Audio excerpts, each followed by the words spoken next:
Hello everyone and welcome back to another mini tutorial session here on Procreate.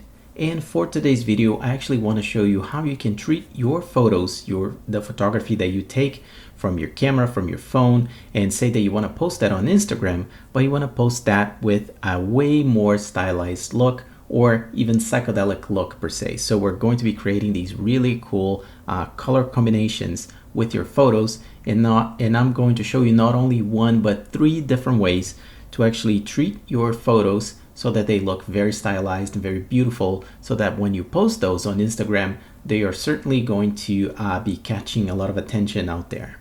So I'm going to show you these three different ways, and all three ways are going to be done in Procreate only. So the other best part about this tutorial is that none of that will require Photoshop or Illustrator or any other application other than Procreate itself and a photo that you have. And by the way, if you want to actually follow this tutorial, the photo that I'm actually using will be in the link in the description box of this video. It's a photo from Unsplash, so credit goes also in the description box of this video. So now let's get started. So first, I'm just going to double tap our photo over here because we were actually in gallery mode, and now we are here editing this illustration.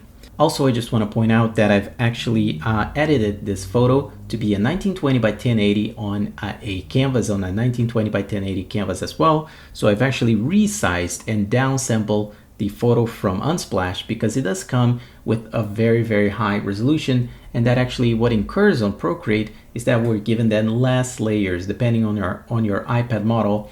And even here on an iPad Pro, a photo that has like 5K or more would give me about 20 layers or even less. So I actually wanted to be able to test a few things here. As you can see from the layers list, this is my graded folder. So by just turning this on and off, I'm actually able to turn between the before and after states here. So just bear in mind that if you want to actually use this photo, you just have to resize, just scale that down a little bit in Procreate before you get to start dropping the colors. All right, so first I'm going to show you the very first method for recoloring photography. That method is the Recolor method. So how does that actually work? So first you have to be selected in the photo itself. You have to have that layer selected, and now we're going to go in the adjustments menu and we're going to find Recolor. And now with the Recolor actually activated, you have a few options here at the bottom, but the very first thing that you have to choose actually is by moving this cursor, you're going to be moving to the area where you actually want to recolor that with whatever color you have here on your color palette. So see, by just changing to a red or a green, you're actually seeing that color change right away.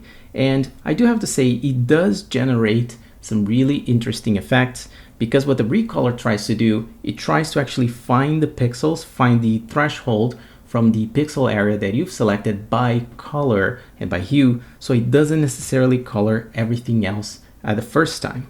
And we're gonna get to this in a second, but actually the result could be really interesting, could be something you actually want to achieve. As you can see here, there's a little bit of red, but also there's some like greens or yellow in between.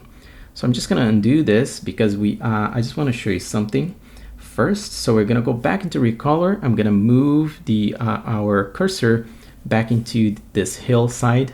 And what I wanna show you is that there's this option here called Flood. And if I use this slider, you see that I actually get more of that section colored. But the problem is, as you can see, is that Flood is actually analyzing the whole picture. So you're getting a little bit of color here, you're getting a little bit of color on the water. So you actually have a bit of a threshold. There's like a limit here, which I would say is about, at this point, around 32%, where I can't really go that much higher. And if I go lower, it's just not gonna color as much. So what are the best things about using this method for recoloring your photos? Well, it's actually really fast. All you have to do is just use the Recolor tool and have a somewhat of a color palette here in mind, or you can also just use the disk. In this case, we can go to the disk mode or the classic mode and select colors as you go. But what are the disadvantages of this mode? Well, I'll show you in a second. Let's just do one more recolor here. So I'm gonna go Recolor. This time I'm gonna select the water. But now in terms of color, let's just say that we want green. So now I'm just gonna choose this green, and I have to be very careful, try not to get like more sections of the image. Probably again, leave it about at 32%, and I'm gonna hit the arrow or the move tool. So basically hitting the arrow key here, the move tool, you're actually applying the filters so that you can keep moving along. So back into the cons for actually using Recolor is that basically you're doing everything into one layer. Everything is very flattened so that you don't have more options or control. Basically, you don't have control. Once you recolor your image, all that you have is everything in one layer. So if you want to keep going, you might have to go into hue and saturation, you might have to go into color balance, and although the results can be quite cool, it doesn't give you a lot of control. So this is one of the fastest methods, but it's the one with the least control once you hit the arrow button here and you apply the changes. So we are just going to undo a couple steps here. We're going to go back into the reset phase, and I'm going to show you the second method to recolor your photos. So the second method for coloring photos here in Procreate can be done with curves. So for that, I'm just actually going to make a duplicate of our plate or background plate. I'm just going to turn off the visibility of our backup here. Just have that one activated, the one that we want to mess up with. And the reason why I've made a copy is because it's just easier to, once we're done, I can just delete this one and bring the original one back instead of having to undo multiple steps, because probably this one will require us to play around a little bit more. So if you have actually played around with curves, you probably know that with gamma you go brighter or darker just by raising or creating points here. You can do the famous kind of like S curve here, as you can see, bring the bright points up and also give some contrast to the image by bringing the blacks down. But however, that's not actually what we want to do at all. We actually want to click on each individual level here, and we want to be able to play around with them individually. So for example, we're raising the blacks into the red section and now lowering on the whites. We start to create some really interesting visuals. So now let's go into the green, for example, and do the same thing. And now we are creating some more interesting visuals as well, colors that we're not really expecting. So the thing about this one is that it's very, it's in the experimental section. You don't really know what you're gonna get, but you do know that you're actually reducing colors from the curves of an image. So right now we've just reduced all the greens. The reds we've actually also reduced on the brighter sections and elevated on the darker sections.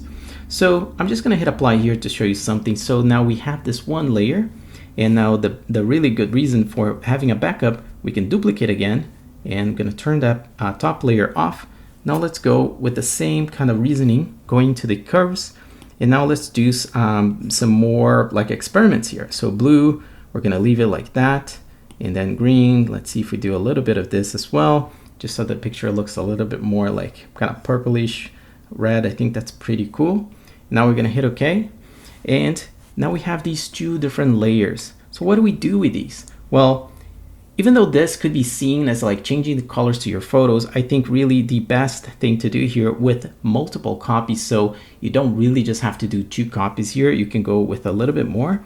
But the idea is to actually now use blending modes to create some very interesting and different results, such as, for example, using difference and turning this on and off, and you can keep exploring here.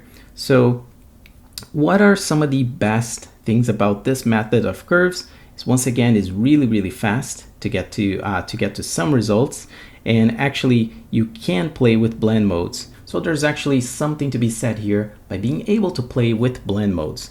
But once again, what are the cons for using this method is that it is very experimental. You're actually doing things with curves, so you don't really know where where you want to get. It's more of a journey, which can be quite cool. But you just have to be, just have to know that if you're trying to achieve a certain thing, you have to really know how to play around with curves. You have to really know which colors you're subtracting and adding, and you also have to have quite a comprehension when it comes to blending modes. So now let's just go with method 3, which is my advice here on how to treat your photos. So method number 3 is actually, first we're gonna have our plate here or photo, but in fact we are never going to do anything. We're not going to treat and modify this layer, we're actually going to do everything on top of this layer. So the other thing that you might want to do is just grab a color palette. So this is a great example here. I have a few of these colors, which I've also saved here at the top right section, or created a new color palette for myself. So now I'm just going to turn this off, create a new layer, and what we want to do, we want to use our friendly freehand selection tool. And I know this one, you're going to say that, yeah, it takes more work. Yes, it does take more work, but the payoff result will be much, much better because it will give you way more control on what you want to do with your photos. So we're just going to start making a selection here on this hill. And one thing that I want to tell you is that you don't need to select the full hill all in one go.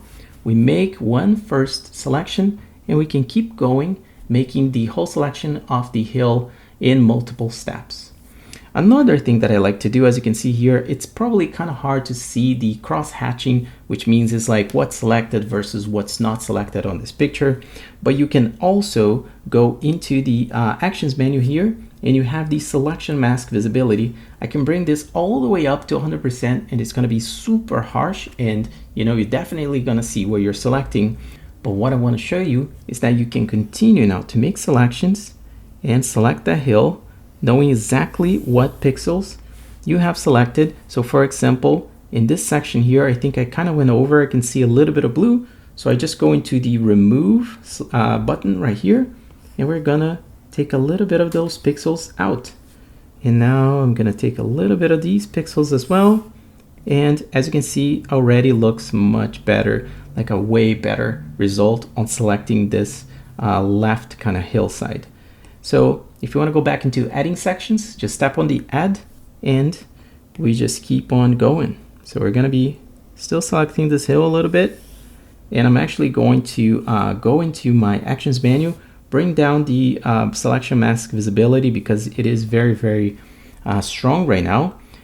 And one more thing I just want to show you, if by mistake you don't tap here on actions, you actually go back to here because you're trying to select something, you're actually going to exit this selection mode, and you're gonna be thinking like, oh my goodness, I just lost my entire selection by mistake by pressing the wrong button right here.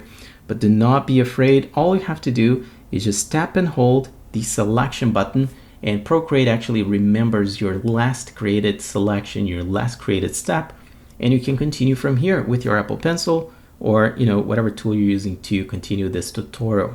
So just remember, we're here on ads, so I'm going to select this section right here. We're just for now just having a little bit of fun selecting this hill, so I'm going to do a very broad selection here. Let me just do this again. I don't think the Apple Pencil got picked up right there. So here we go, one more selection. And just one last selection right here. We're getting close to the end of this hill.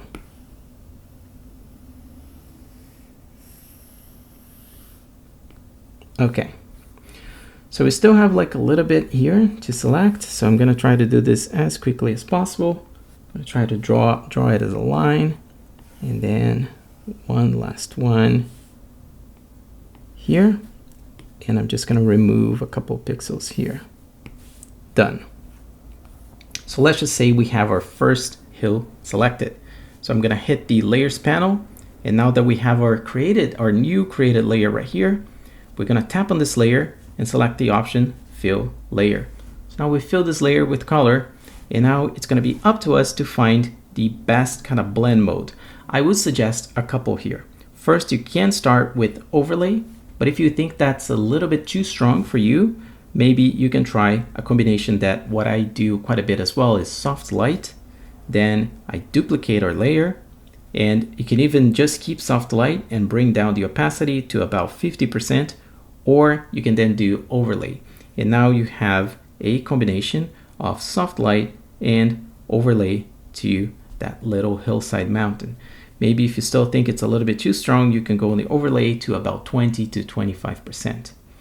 So why is this method the best one? Well, basically you have control of blend modes, you have control of opacity, you have control of color. So for example, just going into the soft light one here, if I go into the adjustments menu and I go on hue saturation, I can still continue to actually tweak colors here, brightness, saturation, so many things to actually control each one of these elements. And you can also hit the reset button so you can compare before and after. And with that, you can create some really cool things, such as this image right here, which I've actually focused on using a very minimal color palette of basically yellow, reds, and blues, and a little bit of pink on the sky. So let's just go step by step here. So I'm just gonna turn off all these layers, and I'm just gonna show you kind of step by step what I did. There was one layer there that I didn't really use, so I'm gonna turn that off. So it doesn't really, you know, I don't actually turn on the wrong layer, and I've actually not used these two layers as well. So one by one, so there's a little bit of water color here, which actually does it quite of a striking look, and that is because we're using a difference blend mode on something that was actually, or is actually, yellow. So once we actually, and there's a little bit of green with soft light. So the beauty of this is that I'm also playing with blend modes and colors, and being able to tweak these with hue saturation. So all that you have to do is create selections. And once you create selections, things actually become easier, because for example, these are the mountains. It's one layer of overlay, and the other layer I've actually did with color. So now I have actually masks. So if I'm doing another element here, for example, these the two layers that actually paint this with yellow were two overlay layers. So I'm just going to create a new layer, select that yellow, make a selection here, a freehand selection. I just want to show you something. So we make this very, very quick selection on a new layer. I'm gonna tap on this new layer, hit fill layer. And now if I go onto overlay, you would see that it colors the ground, but it's also kind of invading the area where the water is. But because we've created the water layer, all that we have to do is just to tap on this water layer, hit select. Now go back into our created layer, which I believe is this one. And now I'm gonna tap on this one and select clear.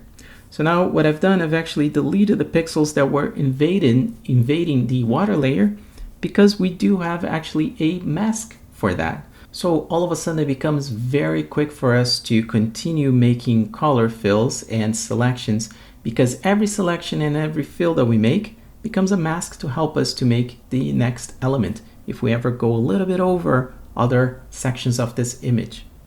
So let's just continue. I'm going to delete this floor here because we already have two beautiful layers for that section.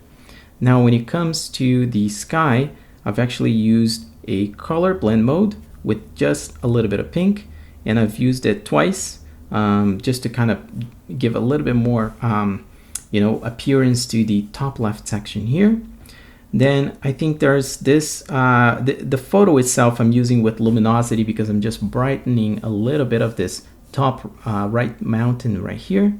And finally we have our little hillside on the left, which I've also colored with blue. So I hope this tutorial was, was meaningful to you, and I hope that you guys can actually understand the 3 different methods to actually color your photos in Procreate. The first one is using the Recolor method, really quick, some really great results, but everything is blended into one layer.